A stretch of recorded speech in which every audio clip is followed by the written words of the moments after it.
Bonjour à toutes et à tous, Pascal Percheron, conseil et développement. Première vidéo de l'année 2016, donc je vous souhaite tous mes meilleurs vœux pour cette nouvelle année qui débute. Je vous souhaite le meilleur, j'espère que vous rencontrerez le succès, les joies, le bonheur et puis que la santé vous accompagnera tout au long de cette année. Voilà. Je voudrais profiter de cette première vidéo de l'année 2016 pour vous parler de deux bonnes nouvelles. La première bonne nouvelle, c'est que l'immobilier va bien en ce moment, que c'est le moment d'investir dans l'immobilier et que pour tous les professionnels que nous sommes, c'est vraiment une très bonne nouvelle. Et l'année 2016 s'annonce particulièrement excellente, tout simplement parce que le prêt à taux zéro a été doublé cette année. Nous allons voir un petit peu comment les arcanes de ce prêt à taux zéro se mettent en œuvre. Et puis une deuxième bonne nouvelle, j'ai rencontré un réseau qui est une société spécialisée dans le portage salarial et je voudrais vous expliquer un petit peu les avantages du portage salarial, avantages qui sont plus que nombreux. Voilà. Nous allons commencer donc par le prêt à taux zéro et par les avantages qu'il va représenter et les opportunités de vente qu'il va représenter en 2016. Parlons du prêt à taux zéro.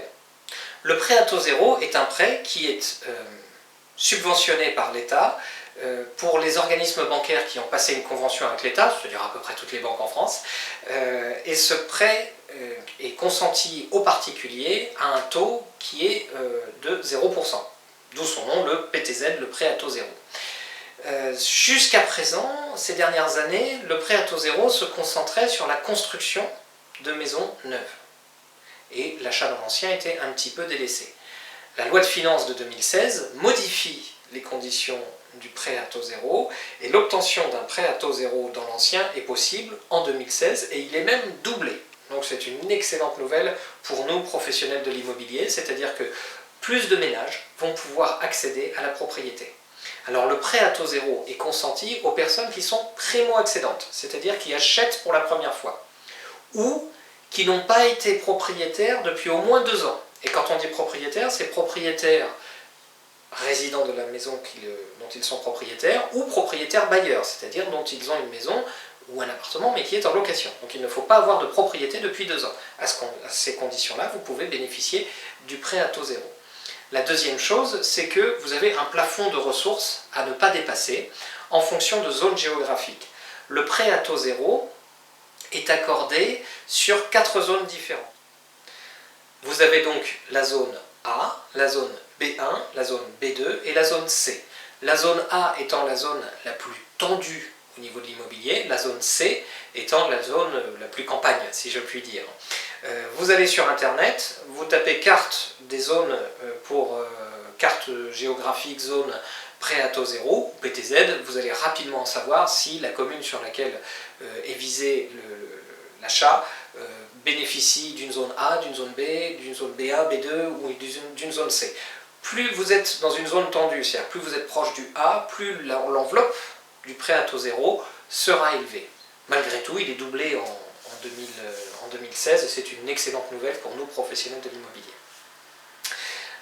Ensuite, pour pouvoir bénéficier de ce prêt à taux zéro, si vous achetez dans l'ancien, le prêt à taux zéro peut monter jusqu'à une enveloppe correspondant à 40% du montage financier final, qui est plutôt pas mal.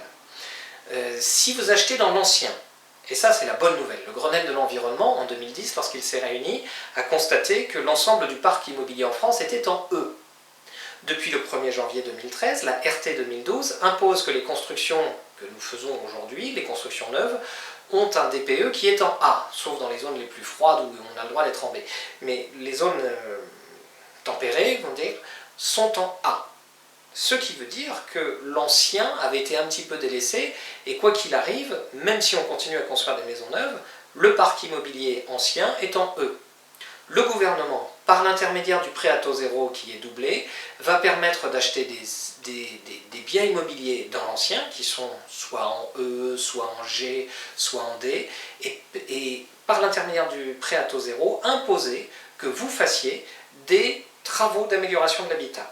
En clair, sur l'ensemble du montage et de l'acquisition financière liée à un prêt à taux zéro, la personne qui achète un bien immobilier devra consacrer 25% de l'enveloppe globale à la rénovation du bien immobilier qu'il achète. C'est plutôt positif. Cela veut dire que si vous achetez une maison ou un appartement 200 000 euros, mais que cet appartement est en E, par exemple, vous bénéficiez d'un prêt à taux zéro. Et bien sur ces 200 000 euros, vous devrez consacrer 25%, c'est-à-dire 50 000 euros, à la rénovation de l'habitat. Et ce, dans un délai de 3 ans suivant l'acquisition du bien. Ce qui est plutôt intéressant. L'intérêt principal, c'est que vous baissiez votre facture énergétique et que vous amélioriez l'habitat. Donc on pourra faire un tuto, si vous me le réclamez, sur qu'est-ce qu'il est intéressant de faire et comment ça se passe, sans passer par un énergéticien ou ce genre de profession. Le but étant de savoir que les fenêtres font d'une déperdition d'énergie entre 7 et 10%, que si vous refaites l'isolation du plafond sous un rampant, vous allez pouvoir bénéficier de 10 à 15% d'amélioration énergétique, etc. etc. L'essentiel pour aujourd'hui est de comprendre que le prêt à taux zéro est doublé en 2016, et ça c'est une excellente nouvelle, nous allons avoir beaucoup plus d'acquéreurs qui vont venir sur le marché. Ça c'est une excellente nouvelle. Je voudrais vous parler également d'un deuxième sujet. J'ai travaillé un petit peu pendant les vacances de Noël, donc j'ai fait des devoirs, et j'ai rencontré une société de portage salarial. La question qui revient souvent lorsque l'on se lance dans l'immobilier, c'est quel statut juridique choisir. Il existe 3 grands statuts possibles. Soit vous avez la possibilité de faire une entreprise individuelle, ce qui est très ambitieux de votre part parce que vous partez du principe que vous allez dépasser les 32 900 euros de chiffre d'affaires de l'auto-entrepreneur. Je m'explique. J'ai une vidéo là-dessus d'ailleurs sur l'auto-entrepreneur. Mais si vous décidez de partir sur un régime micro-fiscal, c'est-à-dire le régime de l'auto-entrepreneur, sachez que vous avez des avantages et des inconvénients. L'avantage, c'est la simplicité de la mise en œuvre. Il suffit de se rendre au greffe du tribunal, de remplir correctement le certificat d'inscription en tant qu'agent commercial au registre spécial des agents commerciaux, de choisir le régime de l'auto-entrepreneur, c'est-à-dire le régime micro-fiscal, et à ce moment-là, vous allez pouvoir passer un contrat d'agent commercial avec un réseau d'apporteurs d'affaires, avec un réseau de mandataires immobiliers, et bénéficier d'un pourcentage de la commission lorsque vous faites des ventes. Vous pouvez aussi être au réel, c'est-à-dire que si vous êtes au réel, vous n'êtes pas auto-entrepreneur, vous êtes entreprise individuelle, et là vous n'avez pas de plafond de chiffre d'affaires, vous pouvez dépasser allègrement les 32 900 euros. Néanmoins, au lieu d'avoir 25% d'imposition fiscale sur vos revenus, et bien là vous avez 50% d'imposition, à peu près. Donc c'est assez conséquent. Il faut faire un chiffre d'affaires. Si vous faites 32 900 euros, c'est-à-dire si vous choisissez le chiffre d'affaires réalisable par un agent commercial, vous devez réaliser 32 900 euros, moins 25%, vous allez pouvoir réaliser 22 000 euros net. Si vous êtes sur l'entreprise individuelle, eh bien vous allez devoir, au lieu de réaliser les 32 900 euros, vous allez devoir réaliser à peu près 44 à 45 000 euros pour avoir la même rémunération. Donc plus d'énergie, et c'est quand vous allez commencer à atteindre et dépasser les 50 000 euros que vous allez pouvoir vraiment bénéficier de vos revenus. La troisième chose, la troisième solution est un portage salarial. Qu'est-ce que c'est que le portage salarial ? En France, c'est très peu usité. Le portage salarial représente à peu près 7% de la masse salariale.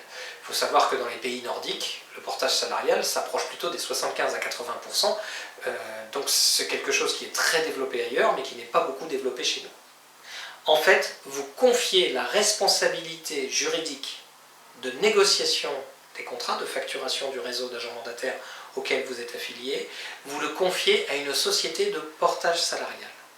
Cette société de portage salarial va facturer à votre place et va prendre une commission, bien entendu, sur cette facturation. La commission actuelle est de 10% environ pour une société de portage salarial. Et une fois qu'elle aura pris sa commission, cette société va transformer l'intégralité de la somme que vous aurez générée en travaillant en salaire pour vous. C'est-à-dire que cette société va vous éditer un bulletin de salaire avec cette somme.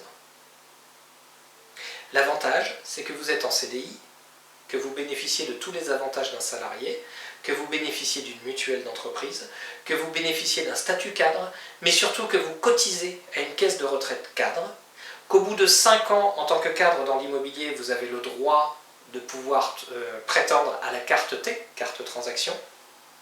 Mais le plus beau là-dedans, c'est que grâce au portage salarial, vous restez salarié. Vous n'avez pas besoin de devenir auto-entrepreneur ou entreprise individuelle ou SAS. Vous avez juste un bulletin de salaire qui vous garantit que vous allez pouvoir, le jour où tout cela s'arrête, bénéficier du chômage. C'est-à-dire que vous allez pouvoir vous inscrire à Pôle emploi et bénéficier de l'intégralité des droits qu'ont les chômeurs aujourd'hui. Donc entre l'aventure de l'auto-entrepreneur ou de l'entreprise individuelle et l'aventure, entre guillemets, du portage salarial, il y a un monde. Et puis surtout, lorsque vous allez vouloir emprunter de l'argent auprès d'un banquier, rien ne le rassurera plus qu'un bulletin de salaire. Voyons maintenant dans la pratique comment cela se passe. Ce que je vous propose, c'est d'étudier 3 cas différents, avec les mêmes bases. Admettons que nous partons de frais d'agence immobilière de 12 000 euros, TTC.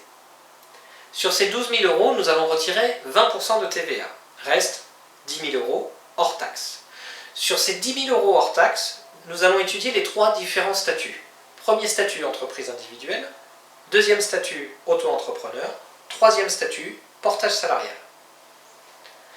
Voyons maintenant le premier statut. Vous êtes entreprise individuelle. Si vous avez passé un contrat avec ce réseau dit que vous bénéficiez de 75% de la commission de frais d'agence. Ça veut dire que sur les 10 000 euros hors taxe, vous récupérez 7 500 euros. Vous êtes entreprise individuelle. En étant entreprise individuelle, vous avez 50% de charges approximativement sur votre activité. C'est-à-dire que sur les 7 500 euros, reste à peu près 3 750 euros. À peu près. Sur ces 3 750 euros, vous allez avoir des frais. Ces frais sont liés à la cotisation auprès d'un centre de gestion agréé, ça c'est pas négligeable, et puis vous êtes entreprise individuelle, c'est-à-dire que vous êtes indépendant. Et donc à ce titre, vous devez cotiser à une mutuelle personnelle, à ce titre vous devez cotiser à une caisse de retraite particulière, à ce titre vous vous prenez en charge, et puis le jour où vous avez un problème, si vous n'avez pas pris les assurances qui conviennent pour pouvoir vous protéger, eh bien vous vous retrouvez démuni face à tout ça. Donc si jamais vous êtes en entreprise individuelle, j'espère que vous avez pris toutes les garanties d'assurance qui vont avec. Prenons le deuxième cas. Vous êtes auto-entrepreneur. En étant auto-entrepreneur, sur ces 7 500 euros, c'est-à-dire 75% de la commission hors taxe de l'agence, sur ces 7 500 euros, vous allez payer 25% de RSI, c'est-à-dire qu'il va vous rester 6 500 euros pour vous. Avec ces 6 500 euros, vous allez devoir payer une mutuelle et vous allez devoir préparer votre retraite. Parce que la retraite d'un agent auto-entrepreneur ne va pas très loin. Le gros handicap de l'auto-entrepreneur, parce qu'il est très simple à mettre en œuvre, le gros handicap c'est son plafond de chiffre d'affaires. C'est-à-dire que vous ne pouvez pas dépasser les 32 900 euros de chiffre d'affaires. C'est vraiment ça le gros handicap de l'auto-entrepreneur. Le deuxième handicap, c'est le manque de sécurité. C'est-à-dire que si demain vous n'avez pas pris les assurances qui conviennent, si demain votre activité s'arrête parce que vous vous cassez la jambe, il vous arrive quoi que ce soit, eh bien vous avez une garantie minimum. Surtout, si ça s'arrête et que vous voulez changer, eh bien vous ne pouvez pas toucher, vous ne pouvez pas vous inscrire à Pôle emploi. En tout cas, vous ne pouvez pas bénéficier de ce qu'on appelait avant les ACEDIC, qui sont aujourd'hui les indemnités Pôle emploi. Étudions maintenant le troisième cas, le portage salarial. Le portage salarial, on va repartir sur cette base des 7 500 euros, c'est-à-dire 75% des frais d'agence hors taxe. Sur ces 7 500 euros, ce n'est pas vous qui allez éditer, contrairement à ce qui se passe dans le cas de l'auto-entrepreneur ou de l'entreprise individuelle, ce n'est pas vous qui allez éditer la facture, c'est l'entreprise de portage salarial à qui vous avez confié la responsabilité de le faire. Cette entreprise va facturer le réseau à hauteur de 7 500 euros. Là-dessus, cette entreprise va prendre une commission. La commission habituelle, dans ce milieu, c'est 10%, à peu près. Sur ces 7 500 euros, la société de portage salarial retient 10%. Reste 6 750 euros, si mes calculs sont bons. Sur ces 6 750 euros, la société de portage salarial va éditer un bulletin de salaire. Sur ce bulletin de salaire, avec ces 6 750 €, sur ce bulletin de salaire, il va bien sûr y avoir des charges patronales et des charges salariales. L'ensemble de ces charges patronales et salariales s'élève à 46%. Donc, 6 750 € moins 46%, il va vous rester très exactement 3 645 €. Ces 3 645 €, c'est ce qui apparaîtra en ligne, salaire net, sur votre bulletin de salaire. Le gros avantage, c'est que vous avez effectivement perdu, on peut le dire comme ça, ou cotisé à hauteur de 46%. Néanmoins, ces 46% que vous avez utilisés pour votre sécurité vont être transformés en des garanties qui sont les garanties liées à une mutuelle d'entreprise, qui sont des garanties liées à une cotisation à la caisse des cadres, qui sont les garanties liées au fait que lorsque votre contrat de travail s'arrêtera, contrat de travail qui est en CDI, lorsque vous êtes en société de portage salarial, lorsque ce contrat de travail s'arrêtera, vous pourrez aller pointer à Pôle emploi et bénéficier des indemnités de ressources d'un chercheur d'emploi. Donc ça, c'est quelque chose de vraiment non négligeable et très important. L'autre avantage, c'est que la société s'occupe de tout pour vous en amont également, c'est-à-dire que vous n'avez pas de structure à créer. C'est un système qui est très intéressant pour toutes celles et ceux qui veulent se lancer dans l'immobilier sans prendre aucun risque. Vous ne changez pas de statut juridique, vous ne changez pas de statut social, etc. Vous confiez simplement votre activité à une société intermédiaire. Si l'on arrive à faire toutes les différences, et je vous le rappelle, dans le premier cas, sur 7 500 € de chiffre d'affaires, hors taxe, il vous restera 3 750 € dans le cadre d'une entreprise individuelle.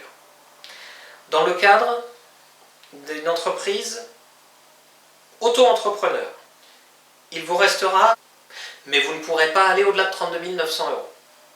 Dans le cadre d'un statut de salarié porté, de portage salarial, vous aurez un salaire net, ce n'est plus du chiffre d'affaires, c'est du salaire, de 3 645 € net. La différence entre l'auto-entrepreneur et le salarié porté est d'environ 2 000 € sur ce chiffre d'affaires-là. C'est le coût de la sécurité. Je vous recommande fortement d'envisager cette sécurité. D'abord parce que vous n'aurez pas de plafond de chiffre d'affaires à atteindre ou à ne pas dépasser lorsque vous serez salarié porté, et ensuite parce que vous préparerez votre avenir, et ça c'est pas négligeable non plus. J'espère que cette vidéo vous a plu. Je suis sollicité sur d'autres questions que j'aborderai dans d'autres vidéos plus tard, parce que je ne veux pas faire des vidéos trop longues non plus. Je vous remercie pour votre attention, je vous souhaite une excellente journée, et puis je vous dis à bientôt, je vous souhaite de bonnes ventes, et puis n'hésitez pas à me contacter, abonnez-vous, cliquez un peu de temps en temps sur les publicités, ça va me rémunérer, ça va m'aider un petit peu, ce sera avec grand plaisir, et puis surtout envoyez-moi des mails pour me solliciter comme vous le faites.